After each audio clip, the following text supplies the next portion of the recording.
cannot be able to access health services in your own motherland, and sometimes you're up to date with the payment, the new model.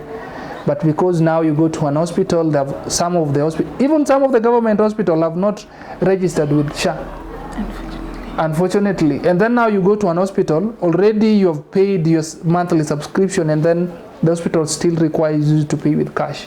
You see, so there is a lot of problem in terms of this. There is a lot of gaps within that model, Taifa model, whatever that they're talking about. But you see now the leaders, rather than coming and looking at what within this model, the new policies that we have been able to introduce, because nobody's against universal health coverage.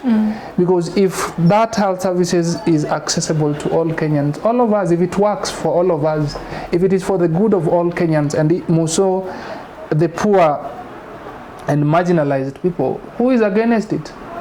I'm a victim of failed health system in this country, and I can tell you several times of how I've been frustrated to a point of even losing your life because you cannot be able to afford health services. An hospital like kama Kenyatta, unaambiwa ati sijui equipment sijui nini iliharibika 6 months ago.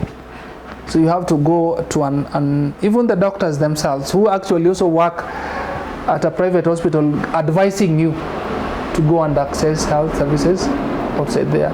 And at that particular time, they need you to be able to pay 400,000 cash. Because if you have an NHIF, it is not working, you cannot be able to access health services. So unless you have an extra health insurance, which at that particular time I didn't have. At that particular time, I'm sick, already I've paid 100,000 at Kenyatta, and I've not been attended to or get help. Again, it still requires me to pay 400,000 cash. I don't have that money. I'm unemployed at that particular. I don't even have somewhere to earn that money. I've never even nimeshika hiyo 400,000 hii ni pesa yangu. So definitely at that particular time, what do you do? And you look at the constitution, say that emergency health services is a right.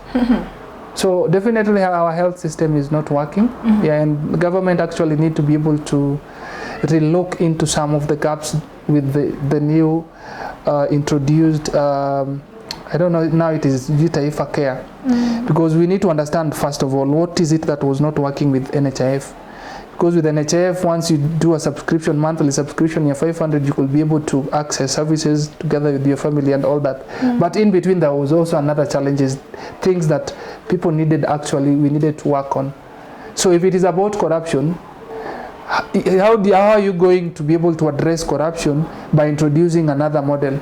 What is it that your surety that you have that within this introduced new model will not be able again to face issues of corruption? Yeah, so those are some of the things that government, if serious and they're willing to serve the people, and they have the goodwill, the good political will, and the good intention that actually this is meant for common mwananchi, then that need to be the case.